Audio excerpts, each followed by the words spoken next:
Welcome to today's seminar hosted by the Delta Science Program, the Ecosystem Restoration Program, and the Surface Water Ambient Monitoring Program.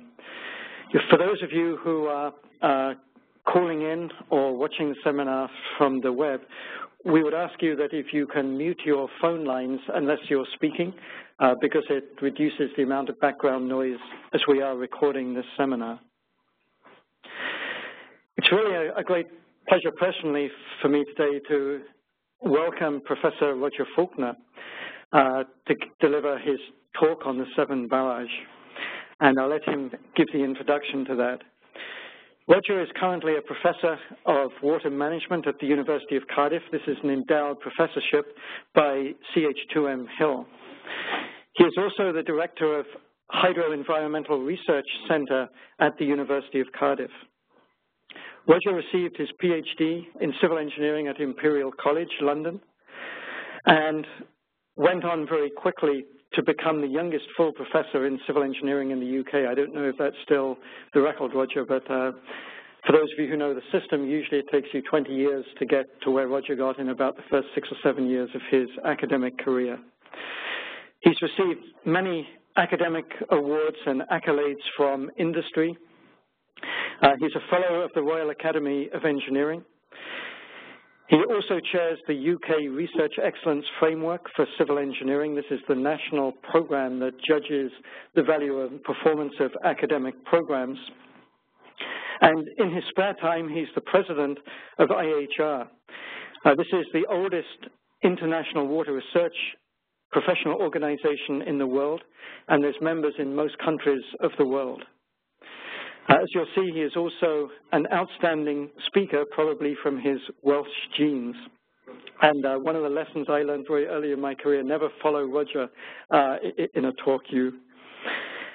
So his talk about the Severn Barrage, very quickly, of course, one of the things we struggle here is how do we communicate science and engineering so that it's understandable. And Roger has become, over the last few years, really the primary spokesman on behalf of science and engineering for the government's Severn Barrage project. Just a great pleasure. Welcome, Roger, and we look forward to your presentation.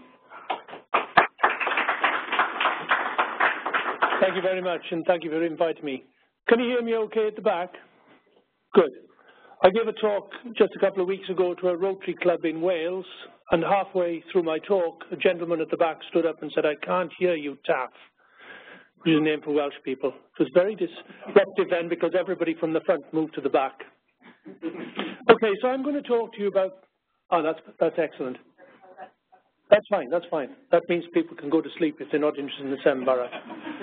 I'm going to talk to you today about the Severn Barrage. This is very much like the Three Gorges Dam. It's an extremely controversial project, and I've got more and more involved in this, having returned to Wales in 1997 and setting up my computer models for the Severn Estuary, and then people asked me to start putting this barrage into my computer models, and I've got more and more involved in the project.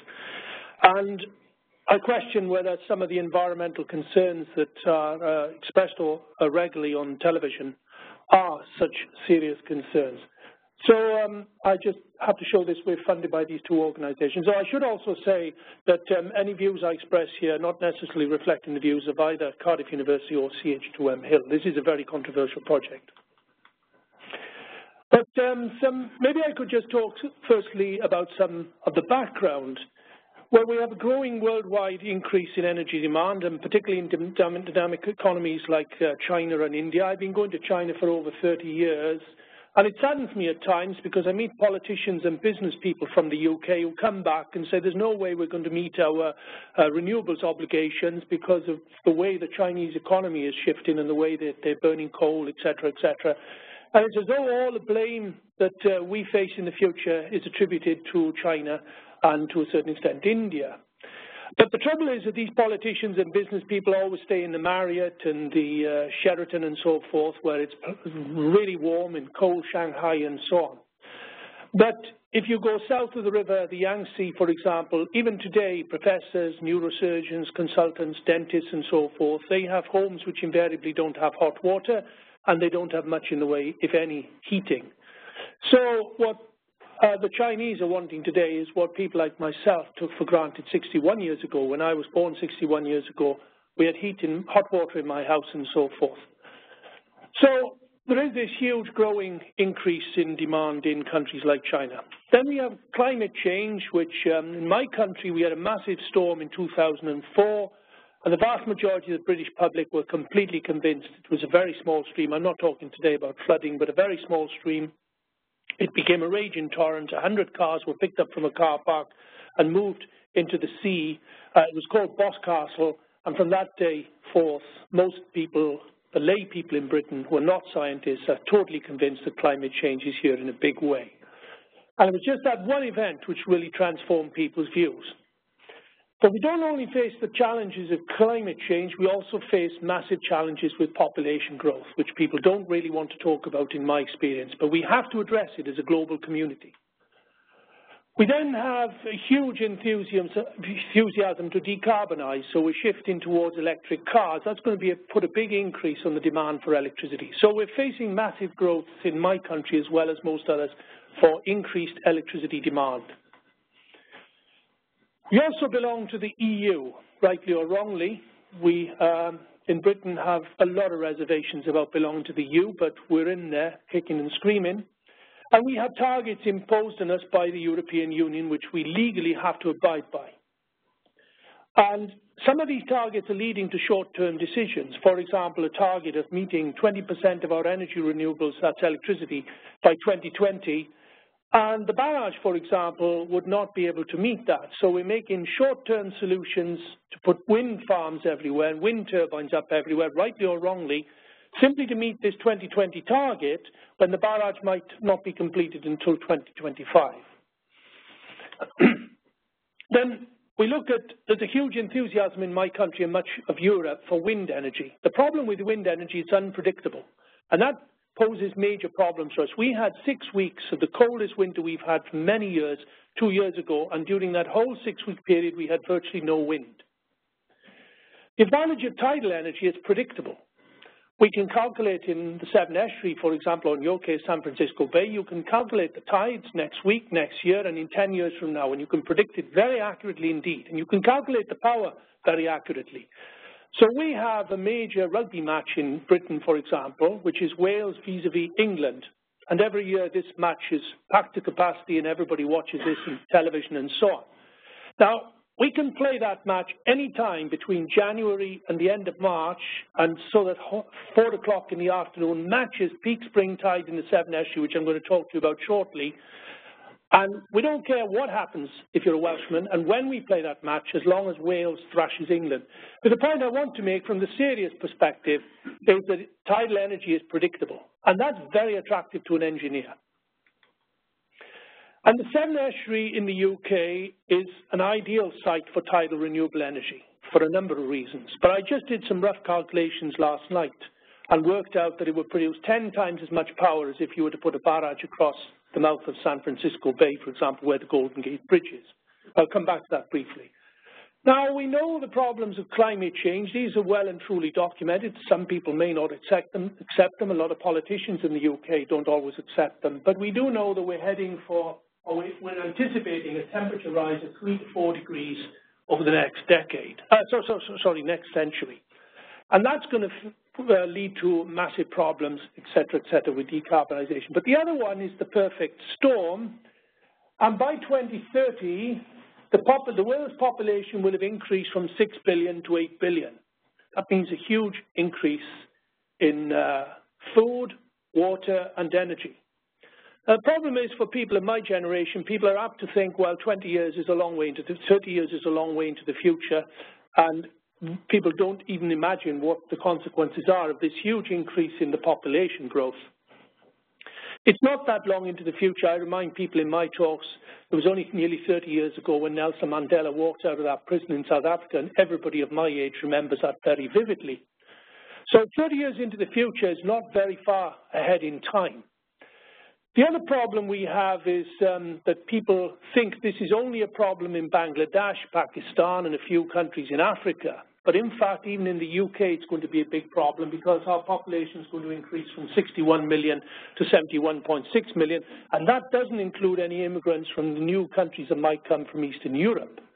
This is due to the fact that most traditional British people are only breeding at typically 1.8 per population, per family, sorry, and some of the newer recent population constituents that have come into the UK have a population growth of typically 5 children per family. So it's going to increase even if we have no additional immigrants. Okay, so allowing for these major challenges we face, we then look at where the mean spring tidal range is a maximum, and we identify 2 locations. One, this estuary called the Severn Estuary. London is here. Cardiff, where I come from, is here. And we have this estuary here with the second highest rise and fall of tide in the world, typically 14 metres under spring tide conditions. We also have huge potential off the northwest coast of England, but it's not so. We don't have the estuaries where we can capture large amounts of power. So this is our Severn Estuary. This is Wales. This is the southwest of England. London, Cardiff, the capital city of Wales, is about here, and we would have to travel about 150 miles from east from Cardiff to get to London. So here we have very scenic beaches on the Welsh Riviera, and we have a rugged coastline across the northwest part of the southwest of England. Now, one of the arguments by those people that oppose barrages, well, we should look at tidal stream turbines in this estuary. I'll just dismiss the others first. Now, in my centre in Cardiff, we're doing a lot of work on tidal stream turbines, but this estuary is not an ideal location for tidal stream turbines. The trouble is the public are very much influenced by those that oppose the barrage, and the image can often be created that a few of these turbines can create as much power as the barrage. The other problem that I find often is when one looks at these turbines, which are now increasingly well established in the UK, they're very much bigger than people think. If you look at a picture like this and you take it to a group of school kids and you say to them, how big do you think that turbine is there? They don't think that it's 25 meters in diameter, and they require a minimum depth of about 25 meters plus. You require a current of typically 2 meters per second, tidal stream current, and you don't have that many places in the Bristol Channel and the Severn Estuary, which is this plot I've showed you here. The Bristol Channel is from out here to around here, and the Severn Estuary is up from this point here, where there's this bridge called the Severn Bridge. And there are very few locations in this map here where we could put tidal stream turbines because either we don't have the depth, or we don't have the current, or we don't have both. But what I am working with is a new colleague who came from Georgia Tech. His name's Torsten Stoser, and he's working on a vertical axis turbine, and vertical axis turbines don't require the depth, and this is a very efficient device which we're working on for the future. Anyway, that's for the future. And the other issue with the barrage going all the way across the estuary is it cuts off fish. It's like a dam, and it has problems. We have concerns about fish migration up the river. So there's tremendous enthusiasm, driven originally by an American, to build lagoons all along this estuary. These were offshore lagoons, but the trouble is these are designed on the basis of what we call 0D models, so they're only mass conservative, and they give very over-optimistic values as to the power from the lagoon.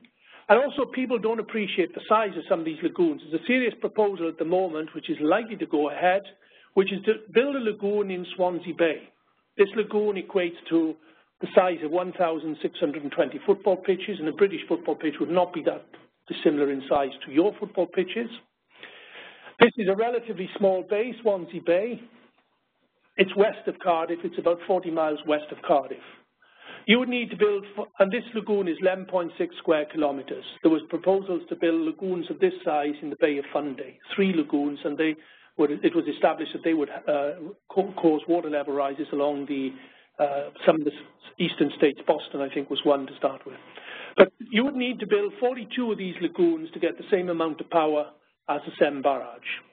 And each one of these lagoons will only give you enough power for 75,000 people, whereas the Severn Barrage, to put into context, would give you enough power for the whole of Wales, 3.5 million people. So a barrage was first proposed in 1849, but much further upstream and more to control the water levels in the river rather for hydroelectric power supply. Now, one of the arguments that's put all regularly at meetings and in debates I'm involved with on the barrage is that it'll just be an unsightly mass of concrete. But if this project had gone ahead in 1849, then pretty well every Japanese, Chinese, Korean tourist coming to Britain would have gone here first to see this structure, and if they'd had a bit of time afterwards, they might have popped along to London to see Buckingham Palace.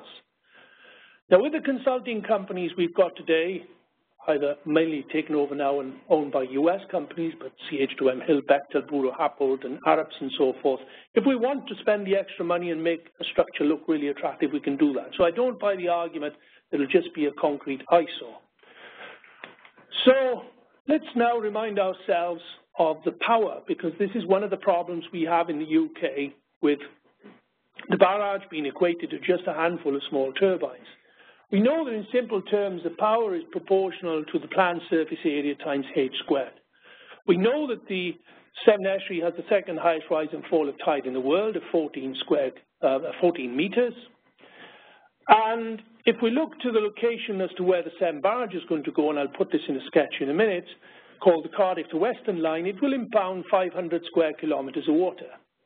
Now, San Francisco Bay, for example, from the information I got last night, is 41,000 square kilometers of water. So San Francisco Bay is very much bigger in terms of planned surface area. But this impounds by British standards a huge planned surface area, 500 square kilometers. To put that into context, this won't be a lake after it's built, if it is built, and I think it will be built. But to put it into context, this is 1.5 times the size of Lake Garda. If you've ever been to Lake Garda and got the ferry from one side of the lake to the other, from the top end of the lake to the bottom end, and the Severn Estuary with the barrage will be similar in shape to the Lake Garda. It takes you the best part of the day to get from the north to the south of the lake. And this will give us 16.7 terawatt hours per year. That equates to about the equivalent power we get in the UK from 4,000 wind turbines offshore. So I was involved on an expert panel in 2008 when our Department of Energy and Climate Change, a government department, wanted to look at the Severn Estuary with climate change concerns, population growth, but nobody wants to talk about that. We need to get power, and there's a reluctance in the UK to support nuclear power. So they looked at all the possible schemes in the Severn Estuary to start with and shortlisted these down to 5. This is the line of the Severn Barrage here. Then there were these lagoons, an offshore lagoon, and so forth. So they were shortlisted to 5, which the largest project of which was the Severn Barrage. This was the scheme as proposed at the time. So we have a barrage going from just southwest of Cardiff to just southwest of Western-super-Mare. This is Wales, this is England. We have the second highest rise and fall of tide in the world here, 14 meters next to the Bay of Fundy. The barrage will be 16 kilometers long. This was called the STPG scheme, Severn Tidal Power Group scheme. It would generate 5% of the UK's electricity, and that's enough to populate power for Wales, for example. The total cost then was £20 billion, which is about $30 billion, and it would save 6 million tonnes of carbon. So I'm going to talk about this scheme first because I was quite heavily involved with this scheme, but this is not the scheme that's now on the table. So this scheme seemed to be very attractive, designed by some of the biggest contractors in Britain, and it had sluice gates here in this left third of this wall. If we think of this barrage as being a wall, and we can divide it into 3 parts. This is sluice gates, letting the water in on the incoming tide. These are the turbines, so we have 216 turbines in this middle third. And then we had sluice gates as well on the outer side. So only a third of this wall is producing power, although I couldn't see that at the time as the obvious flaw in this design. It would have 166 sluice gates. Each one of these turbines would be 9 meters in diameter, generating 40 megawatts of power, giving us the 17 terawatt hours per year. The sluice gates were 80 meters by 40 meters, and there were 166 of these sluice gates. The barrage was proposed to operate under ebb tide generation only. So all the computer simulations using 0D models had shown at that time that ebb generation only produced far more power than any other form. So what happens here, you have your turbine, the water comes in, it's held for 3 hours, and then it's released, and when it's released, it goes through the turbines producing power under relatively high head. Big challenges for fish migration. This is a migratory river for salmon. So the STPG scheme, the blue line here is the curve, tidal curve on the seaward side, and the red line shows the curve that would occur on the upstream side if we were to go ahead with this scheme. So the water level is held at high water for 3 hours and then dropped under a relatively high head of about 7 meters. So this shows the schematic, a simple schematic of the tide. The blue is the curve on the seaward side, the tide on the seaward side, and the yellow is the tide on the upstream side of the barrage. The big problem immediately was that the groundwater level was going to be raised on the upstream side. The peak water level was typically 1 meter below, I'll show you some simulations in a minute, below peak, below the existing water level, and therefore if you had a house, for example, along the estuary upstream of the barrage, you would be less prone to flooding. So the existing estuarine conditions, the tidal springs are 14 meters, the tidal neaps are 7 meters. We have very high tidal currents, and we have large intertidal areas of mudflats. It's a very sediment, we have very high suspended sediment load, 30 million tons on spring tides and down to 4 million tons of sediment in suspension at the neap tides. And if you get a boat from one side of the estuary to the other, you're basically traveling across the estuary in mud. There's little light penetration through the water column, and there's a reduced dissolved oxygen level. The ecology is a very harsh estuarine environment. There's not a very high bird population, limited aquatic life in the water column, and on the bed, and the bird numbers per square kilometre are among the lowest in the UK. But we know that the environment is currently changing. The temperature rise is we know that there's water level temperature rise over the last 40 years. Sea level is rising slowly. Water quality has been improved considerably, so diffuse source, point source pollution has been almost eliminated. We have much cleaner effluent discharges, and there's a nutrient reduction with aquatic life due to less fertilizers being used on the land. But as we face more and more problems of water security, which I also give lots of talks about, then we're going to have to fertilize the land even more. And also with this obsession to move from diesel to biodiesel, and we're requiring typically 1,500 litres of water to produce 1 litre of biodiesel. And then do we legislate for conditions now or in 120 years from now? This barrage has a lifespan, a minimum lifespan of 120 years. If you were to propose building this barrage back in 150 years from now, that would take you to roughly 1890, when Cardiff was the biggest port in the world, much bigger than any other you can think about. 20 years later, that port became moribund. And now we have a lot of issues with Bristol Port, which is further up the stream, which is bitterly opposed to the barrage, and one wonders whether the next generation of Panamax ships are going to get up into this relatively small estuary to this port, quite some distance upstream from Cardiff. So, what would be the main effects of the barrage before we do any computer simulations? Well, the spring tides would be reduced to 7 meters. There would be a significant loss of the upstream intertidal habitats. There would be dramatically reduced currents both upstream and downstream of the barrage. There would be reduced turbidity in suspended sediment levels because of the reduced currents. The sediment is picked up from the bed and kept in suspension. The water would become a lot clearer, and there would be increased light penetration, and it would increase the primary productivity and change the biodiversity of the benthic fauna and flora. I'm not saying it would be better, but it would be different. People in the UK, for example, are very happy to drink brown. Many people in my country assume that water quality is directly proportional to the colour of the water. And the point I make to them in my talks is that they're very happy to drink a glass of clean water, but they're also very happy to drink tea, and tea is brown.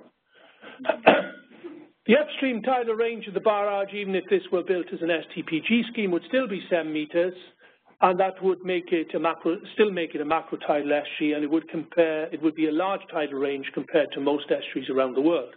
So if we just take San Francisco Bay, for example, tidal range at the mouth, as I understand from information I gathered yesterday, was 1.2 meters.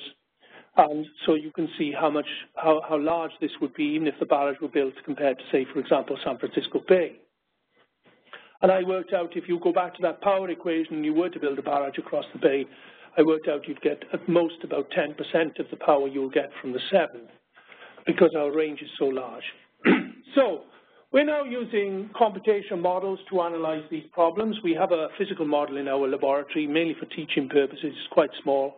It's about 7 meters by 5 meters, a physical model of the estuary, including the barrage. But all our work is done on computational models. So here we use our own unstructured finite volume code, and we pick up boundary conditions here from a coarse grid model, a much coarser grid model of the whole Atlantic. I'll come back up to the continental shelf. I'll come back to that in a minute, and that's using the EFDC model, 3D EFDC model.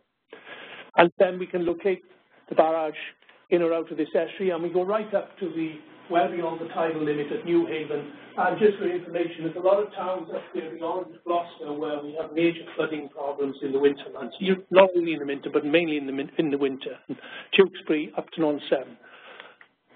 So here you can see the velocity field predictions. We have high currents coming through the sluice gates on the incoming tide, a bit of flow through the turbines, and a lot coming through on the right-hand side. This is dead power production here because we have very high currents, but no power is being produced. And then on the outgoing tide, all the flow goes through the turbines only, so power is only being produced in the middle third of the wall. Well, that seemed fine to me as an engineer back in 2008, and I was quite happy to be promoting this scheme. But just show you some further plots first. So we have water levels all the way along the estuary, and without the barrage, we have lower water levels from the barrage right up to Gloucester. And most of the population lives in towns along the estuary up north of the barrage, northeast of the barrage. So all of this region had reduced flood risk in the context of the peak water levels. And then we look at the currents, and they're dramatically reduced. So this is the current structure without the barrage in the main channel. It's red everywhere, over 2 meters per second, in some cases well over 2 meters per second. If you go to this estuary today, you'll see very, very little recreational sport being undertaken here. Very few people who go out yachting here, for example. The currents are far too strong. You have to be a very experienced yachts person. If you fell off a boat here, you would be unlikely to survive. The currents are too strong. With the barrage and the old scheme, you can see that the current drops off dramatically. And then if we look at the very high suspended sediment levels, if you look at this on a satellite image, you see this is all brown in this area here. You have much clearer water here on what's called the Gower Coast in Wales, and a lot of tourists come to the Gower Coast and stay in hotels and so forth here. And then if you look at computer model simulations, we see here that the suspended sediment levels here, which are very, very high, you have to go to China to see such high suspended levels. Those drop off quite dramatically, and the water will become theoretically a lot clearer. So what would the barrage do? Well, this is the current situation where we have high turbidity in the water column. The ecosystem on the bed is suppressed. If we were to build the barrage, the water becomes a lot clearer, as shown in this schematic illustration. So we have more productivity on the bed. But what type of birds will we have? At the moment, we have dunlin, for example. Could we be switching this from an estuary which has some dunlin in it, about 40,000 in a year, 4,000 in a year? And will we lose the dunlin, and will we end up with seagulls? So then we wanted to look at the inputs. Another concern from the environmentalists is that this will become a glorified cesspit, that when if the barrage is built here, all the diffuse source pollution will be collected behind this barrage and stay there. So we built into our model all of the riverine inputs and from the wastewater treatment works, and we looked in particular at fecal indicator organisms. At the moment, we have to comply with the EU Bathing Water Directive. This will change in 2015, but the guideline at the moment is to have less than 100 fecal coliform counts per 100 mil. So in Wales, we have humans, for example, have a figure of produce 1.9 times 10 to the 9 E. coli. But then sheep produce 1.8 times 10 to the 10, so that's 1 order of magnitude more. In Wales, we have 2.75 million humans and 10.5 million sheep, and a lot of those sheep are leaving waste on the land, which is left there for weeks until the storm comes, picks it up, takes it in the stream, and then out into the estuary. So whilst through the European Union legislation we've cleaned up the effluent discharges from point source pollution, we still have a massive problem with diffuse source pollution. And this is going to get worse because we have one of the biggest virtual water imports anywhere in the world in the UK. Most of our food comes from overseas, most of our clothes come from places like Egypt, leading potentially to instability in those countries because Egypt, for example, is one of the biggest importers of American wheat. So it uses this water to produce clothes to sell in Britain, for example, instead of using its water to produce wheat. And in my experience in the Middle East, when you have problems and people fighting over water and so forth, that leads to instability. So it's in all our interests to manage our water better. And we want to reduce our virtual water footprint in the UK. And one way to doing that is to produce more food, more of our own food on our own land. So therefore, the diffuse source pollution is one of major concern. So the trouble is, most of the computer models, just talk here about one piece of science I've been working on. Most of the computer models at the moment assume a simple bacterial decay value, a T90 value, which is the time for 90% of the effluent to decay. And that's treated as a constant, well, it's temperature dependent in most of the models used in the UK commercially. Now we know that as you increase the light penetration through the water column, the die-off changes quite dramatically. So we worked with University of Aberystwyth, my friend David Kay. We took masses of measurements in this estuary under high suspended sediment levels and low suspended sediment levels. And we plotted a relationship between the suspended sediment level and the T90 value. Now, if you build a barrage, I pointed out earlier that the suspended sediment level would drop off dramatically and the water will become a lot clearer.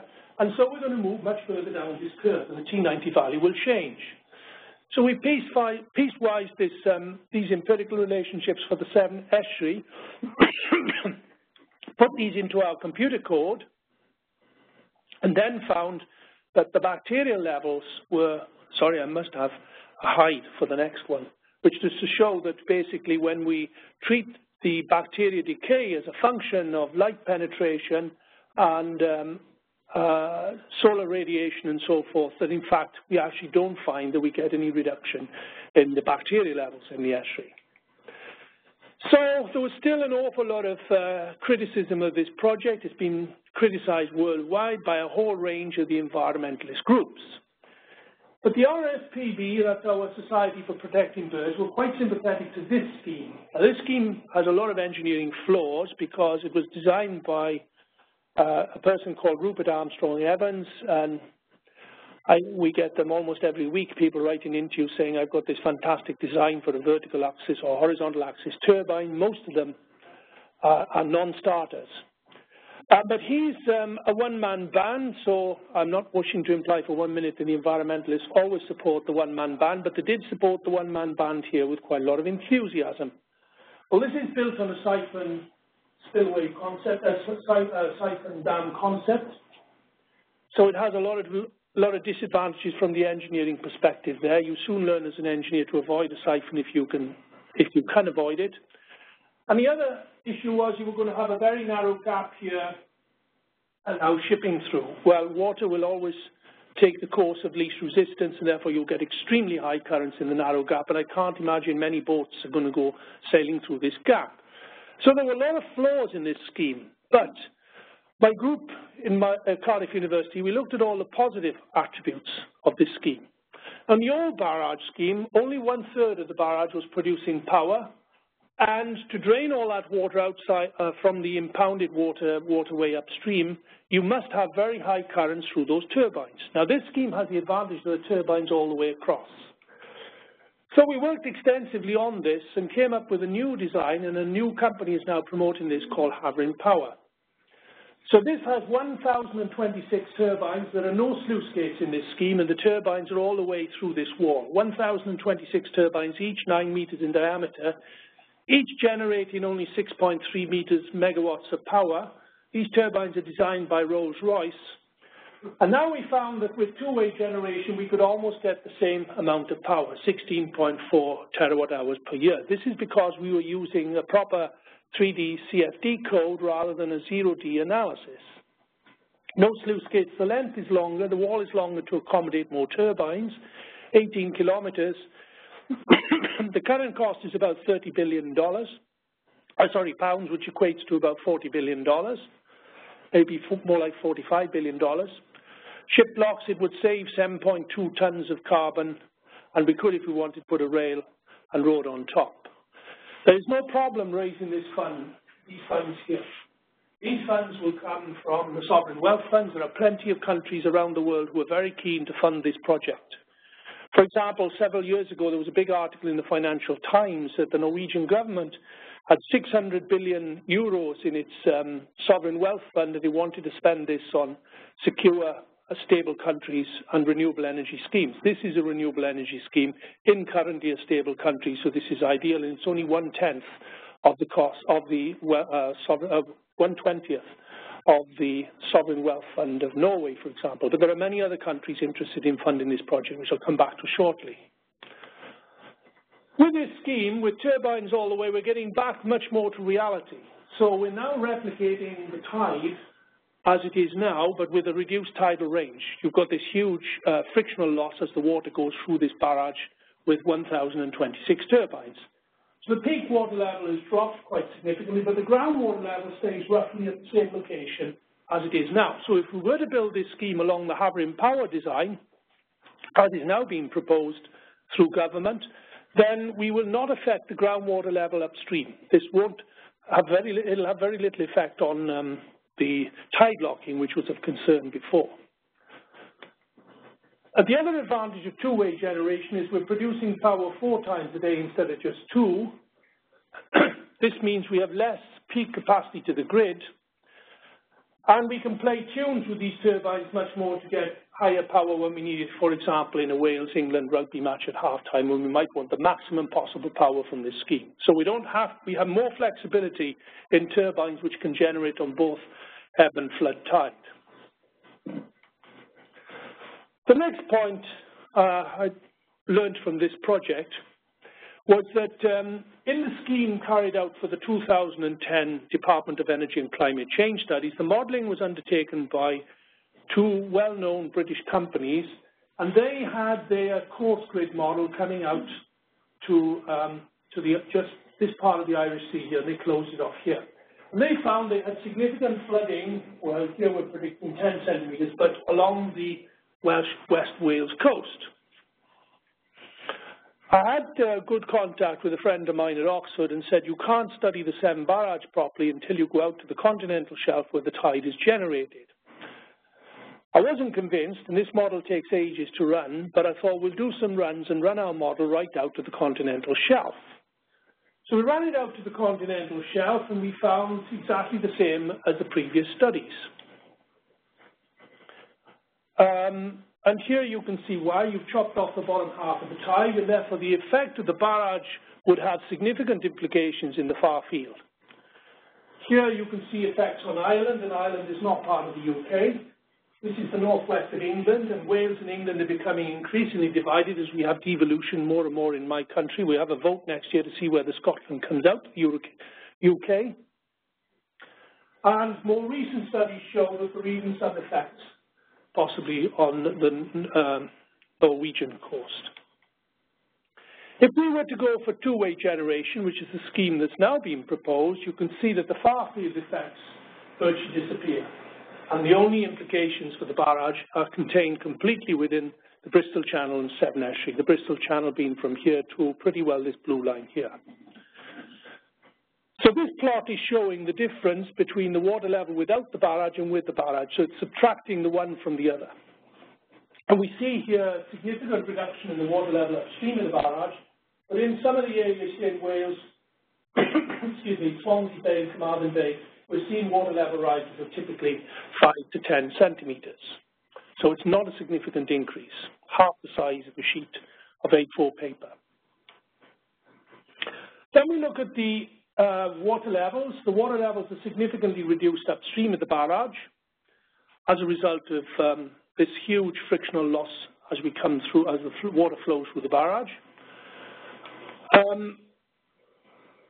And this is two-way generation with no sluices. Sorry, the previous one is the ebb tide generation only before.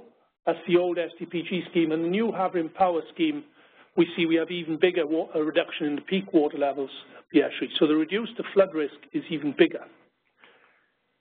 The currents, the old scheme which I was telling you about before the STPG scheme, you can see here that the currents drop off dramatically.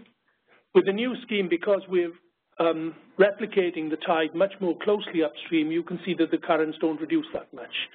So the colour of the water is still going to remain very muddy if we go ahead with this scheme, and we're keeping the estuary much more like the original conditions as we have in the estuary today. And we look at peak water levels in 2005 with the 1026 VLH turbines, very low head turbines. So these turbines operate on a much, much lower head than traditional turbines. And you can see we have quite considerable flood risk reduction in a whole range of these areas. And this area is particularly sensitive to flooding. It's called the Somerset levels. And then if we predict the end of the barrage, theoretical end, although nobody's asked for Westminster Abbey to be pulled down after 120 years, but the theoretical end of this barrage will be 120 years from its completion, which takes us to about 2145. This includes sea level rise and it includes increased surge effects, and we can see that a barrage with a bund will eliminate all water level flood risk in the Somerset levels. Here we can see a schematic illustration of Newport with the barrage, without the barrage, and we can see extensive flooding here, and with the barrage there's no flooding in those particular areas. Then downstream of the barrage, the 10 centimetre sea level rise, water level increase due to the siting of a barrage across this estuary, we can see very little difference to the flood levels on the map. Then we look at suspended sediment levels. This is with the Havering Power scheme, and we can see now that the suspended sediment levels are still relatively high at 400 milligrams per litre, which is quite high by European standards. We are taking extensive field measurements throughout the estuary with our colleagues at Aberystwyth University, and we're looking at, they're looking at taking measurements for all these parameters. And my team are currently looking at nutrient, nitrates and phosphate model predictions in the estuary, both with and without the barrage. Samples are taken in various sites, and we can see how the turbidity levels change dramatically. These three samples were taken almost at the same time, concurrently with various boats. And you can see that this one, number 2, is almost clear, and number 3 and number 4 have relatively high suspended sediment and turbidity levels. So from this data, if we look at various sites, we are reasonably confident that we won't have problems of eutrophication with the new scheme. And we look at the levelised costs of the project. The problem with this project at the moment is going to cost a lot for the first 30 years to pay off the wall. And if we compare it to unabated gas, coal gas with carbon sequestration, and if we compare it to offshore wind, at the moment it's quite expensive. But once the wall is paid off, after 30 years, this barrage will produce the cheapest electricity anywhere in Europe. And we have evidence of this for Laurence in France, which is a very small barrage, and that produces power now at 2p, 2 pence, which would be about, I'm not sure what that is in cents, but it produces the cheapest electricity anywhere in Europe. It doesn't produce very much because it's a relatively small impoundment. So you can see why a lot of investors are keen on this, because they have the money stacking up in the Gulf states, for example, Norway, Singapore, and so forth, many pension funds looking beyond the 30 years, and after 30 years, you're going to have a very large income from this scheme for well over another 100 years. We have another challenge in the UK. Almost every graduate that comes through my department and leaves at the end, my tutees, they say to me, can you help me, can you give me a reference for a job? And I say, where are you going to try and get a job? And they say, well, I'm going to the southeast of England. I'm going to London. My country is totally obsessed with everyone moving to the southeast of England. You ask the companies, consulting engineering companies, for example, relatively small ones, they've got to have their head offices in the southeast of England, London. I said, why do you need to be in London? They say, you've got to be in London because that's where we get the best graduates. My 3 children, when they all graduated, all separately went to London. 2 of them now live in London. There's an unbelievable obsession in my country to live in only one city. I've never ever known a graduate from Cardiff University say to me, oh, I want to go and live in Newcastle or Manchester. So they all want to come to this part of the country. And this part of the country has the highest water stress. It has huge water stress. In fact, last year, we were expecting to have massive problems in the summer with water to all these people that live in this part of the country. Now, the best engineering solution to this, I've been doing quite a lot of work with the Mayor of London, Boris Johnson. You may have heard of him. He's quite a character. The best engineering solution to this problem is to raise the dams in Wales, 2 dams in particular, by 20 metres, release more water into 2 rivers called the Severn and the Wye during the summer months when we have drought problems, and then transfer that through canals to the upper Thames and then release it down to the Thames. So Boris Johnson has written loads of articles in various newspapers and so forth saying, I've been working with people at Cardiff University and this is our best solution. We raise these dams in Wales, we get more water down to the southeast of England. But it fundamentally doesn't solve the problem. Okay, you get more water down there, you relieve the high water stress, but what's going to happen? You're going to have more and more people obsessed with moving to this part of the world, and more companies moving to this part of the world. So the better solution is to try to make it attractive for people to move to the part of the country where you have the lowest water stress. Now, getting English people to move to Wales is extremely unlikely, except my wife married a Welshman. But if you look at the map of England, the part that's least water stress is around the Severn Estuary catchment. I don't find people yachting here, carrying out recreational sports for a whole host of reasons. But Bristol is one of the largest cities in the UK based here, and it has a population of about 500,000. It's relatively small. You could double it overnight, and it would still be very small by US standards. And the whole of this motorway corridor here, the M5 from Weston, which is where the barrage would go, right up to the other end here at Cheltenham, is quite sparsely populated, beautiful countryside. You could develop the whole of that with the IT industry, for example. There are lots of IT companies here located around this part of London, or Reading, between Reading and London. And if those companies were attracted here, employing graduates in the main, almost totally graduates, then that starts to address your problem of everybody wanting to move to the area of the UK, which has the highest water stress.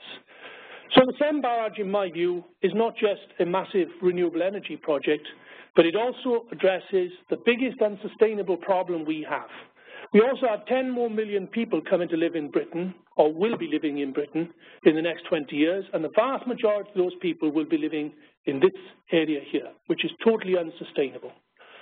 So the Severn Barrage, in my view, does 2 things. It not only produces renewable energy, marine renewable energy on a massive scale, but also it opens up this waterway here, this waterway here for considerable recreational opportunities, but also attracts companies to this part of the country, which is quite sparsely populated and has very little problem in the context of water stress. So in summary, the Severn Barrage with low head turbines, VLH turbines, will provide 5% of the UK's electricity from renewables. It would reduce the intertidal habitats, which is a problem we need to work with various NGOs, by about 50 square kilometres, the new scheme. The previous scheme would have reduced it by 140 square kilometres. So going to 2-way generation has a big advantage in terms of the loss of intertidal habitats. It reduces the flood risk dramatically upstream and combats sea level rise. It reduces to varying degrees the tidal currents and suspended sediments, but increases the light penetration and the water clarity, not necessarily water quality. It will change the ecology and the benthic flora and fauna significantly, but it would enhance considerably the opportunities for tourism and recreation. And we are a country which is facing massive problems with jobs. Two-way generation offers the potential for optimal energy and minimum hydro-environmental change. It would create 50,000 jobs. 30,000 of those would be post-barrage in Wales and the southwest. Wales suffers dramatically from problems of unemployment. Fish problems through the turbines are still a challenge, and various people in the consortium are working with people in Idaho, for example, to discuss how this can be alleviated or reduced considerably with various types of turbine operations. So the challenges for engineers and scientists in the UK to deliver the UK's marine renewable energy targets, we have these EU obligations, and particularly the 2050 obligation. We can meet these obligations without any difficulty whatsoever if we build this barrage. And the other challenge is for us to deliver this renewable energy with a minimum environmental impact. So thank you very much.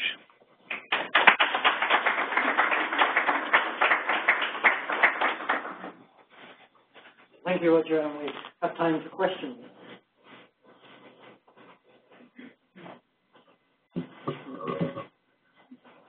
you assess the content impact or the ability of your infrastructure there, like the storm events, and how sustainable was that? Oh, I don't see that as... Okay. Can you repeat the question for folks who are... Okay, the question, as I understand it, is what would be the long-term resilience of the structure to storm events, particularly increased storm events with climate change? We have really good engineering companies, CH2M Hill that I'm sponsored by, Bechtel, and a range of consulting engineering companies who I think are quite capable of designing the structure to sustain the biggest storm events. So we need to predict those storm events to a high level of accuracy, and then I'm quite confident that the structure can be designed to accommodate those high storm events. We have structures around the world that have been in place for many centuries facing similar. It's not as exposed as the Atlantic Ocean, the open Atlantic Ocean.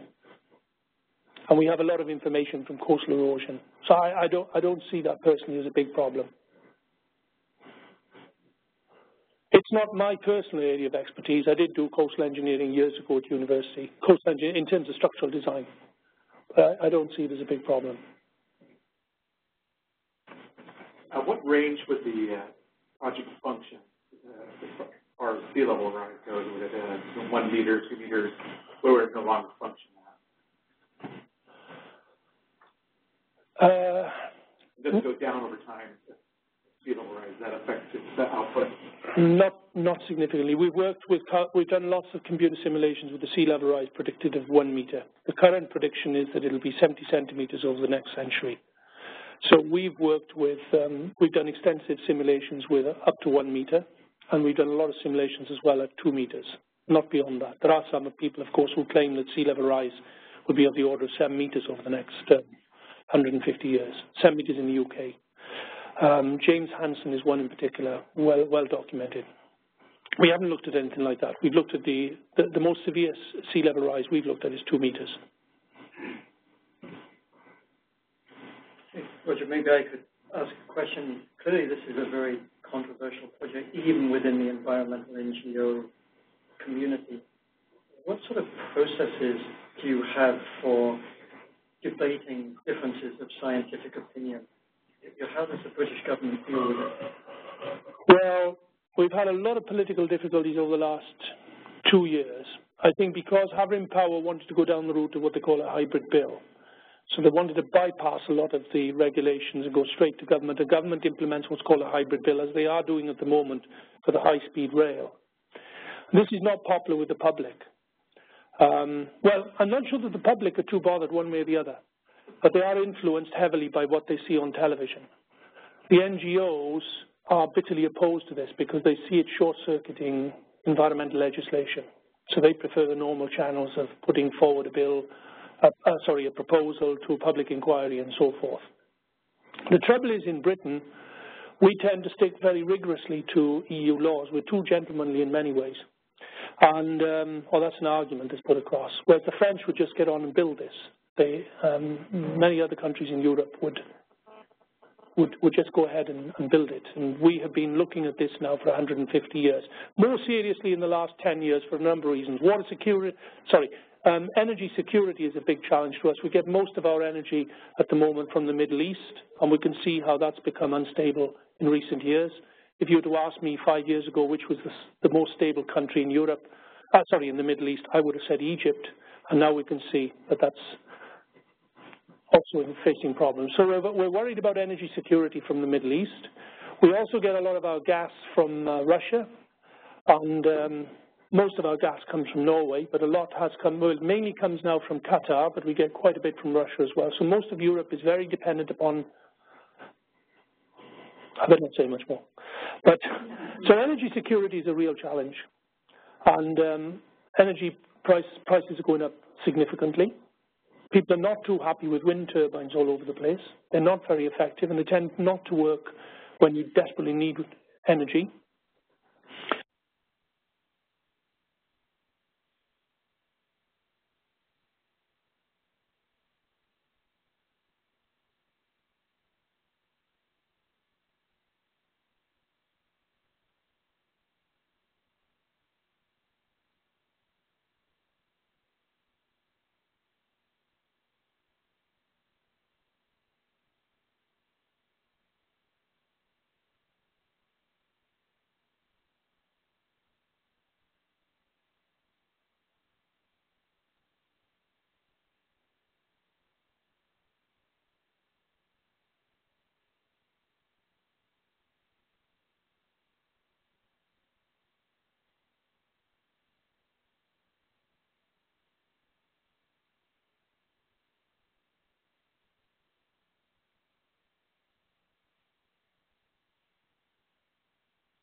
Organizations like the RSPB, and I've learned a lot working from the RSPB. I was very enthusiastically supporting the original scheme, which is the STPG scheme, but because of the very strong opposition to this scheme from the RSPB in particular, I went back to the drawing board with my team and looked more carefully at two-way generation. And we think that the new scheme, the Havering Power scheme of two-way generation, doesn't solve by any means all of the environmental problems, but it reduces them dramatically. So the intertidal mudflat losses from 140 square kilometres down to 50 square kilometres is a big attraction. And the fact that you're producing power over the length of the whole of the wall rather than the middle third, you can get those points across to a lay audience. So if you're talking to people with no scientific background, and you tell them, well, you've got to empty the bath through a very small bath plug hole, or you have a much larger plug hole, then you'll have much lower velocities. And if you're a fish swimming up through the wall, or a spider, which is what I usually refer to in the analogy with a bath, for example, you're going to have much more chance of surviving and getting up through there because you have much lower currents. So the the Havering Power scheme has much lower currents. You can make those points with analogies to various other things and so forth. So I think that this second scheme is, I'm not saying it's by any means perfect, but it has a lot of advantages over the first one.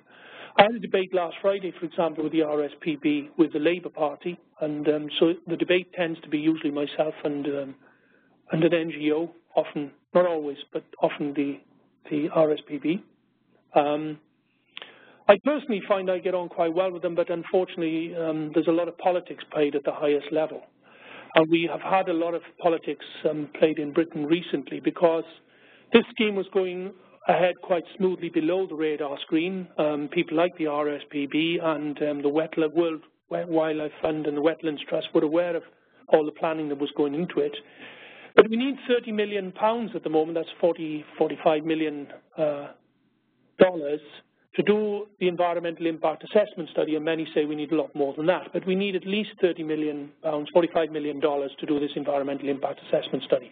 That's extremely high risk.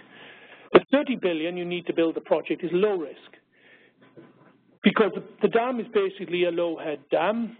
The turbines in Laurence have been there for 40 years. They went to replace them at 40 years and they found they didn't need replacing. So it's, even if you take the existing turbines that are well and truly tried and tested and put them in this and don't use the new Rolls-Royce design, you're not really taking any major engineering risks.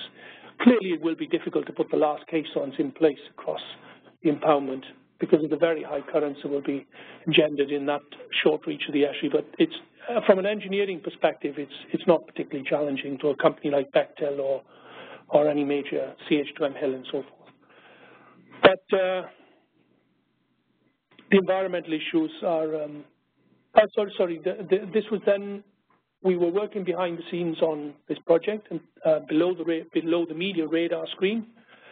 And then David Cameron, the Prime Minister, decided he thought this would get the go-ahead to go to a hybrid bill. I think the hybrid bill was always a mistake. It was provocative to the NGOs. And then the Energy and Climate Change Committee were called to assess this project. But this was before the environmental impact assessment studies had been carried out. The work I've been talking about here is research at Cardiff University. This would need to be done by a proper consulting engineering company and so forth. And of course, they expected the Energy and Climate Change Commission to just rubber stamp it, and then they could say, okay, we can go ahead with a hybrid bill. And at that stage, there would be much lower risk to the project. Therefore, investors would rush in to put 30 million into this project for the environmental impact assessment studies, and then Havering Power would have been sold off later, and these people would have made a fast buck. Of course, it didn't turn out like that. The Energy and Climate Change Committee said nowhere near enough work has been done in this study, no environmental impact assessment study has been done, etc., etc. So it was basically thrown out. Of course, that means there's a huge loss of jobs, particularly in Wales, for example, and the opportunities to address some of the other problems like the unsustainable southeast of England. And so now there's huge backlash from politicians that this project shouldn't have been basically put in the scrap. It was very badly handled, in my view, by the current Conservative, which would equate to your Republican Party. I believe that they're pretty supportive of this project, but I believe personally, although I wouldn't want to be quoted, I believe personally that they didn't handle it very well. But I think in the end, going back to the normal route, which is through public inquiries, is better, but it may take many years for the project to come about. Although I've been to countries like India many times, and we need the lights to go out, is an argument that's made in the UK. But in my experience, it's not the lights going out that change people's opinion, it's when the lifts stop. And I was in India once with, there was an Indian woman, but she was British. She was in the room opposite me in the Marriott Hotel on Juhu Beach. And I knew about the power cuts regularly in India, and you can cope with the lights going out. It's not a big problem. And, you know, if you can't boil a kettle to make tea or coffee or whatever, it's not a big deal. We can survive with that. We need water, but we can survive without other drinks. But she got out of her room one morning the same time as me, and her little boy, who'd never been to India before, she wanted to take her husband, was a surgeon in Britain, a pediatric surgeon. And I got to know this woman. She was Indian historically by birth. And she'd taken the little boy to see the grandparents in Bombay, well, it's not Bombay now, it's Mumbai. And one morning we came out to go to breakfast, coincidentally at the same time. Her little boy went to get the lift. He got in the lift, power cuts, and he was stuck in there for about 4 hours. She was screaming, telling me to do something about it. Well, what can I do about it? But once the lifts jam and you've got children in lifts because of power strikes, that's very powerful television. So once we have that sort of problem in the UK, I think it will speed things up. And it looks as though we're going to get close to that pretty quickly. Any more questions? If not, maybe we could thank Professor Falconer. He will be around this afternoon, but thanks very much. Okay, thank you.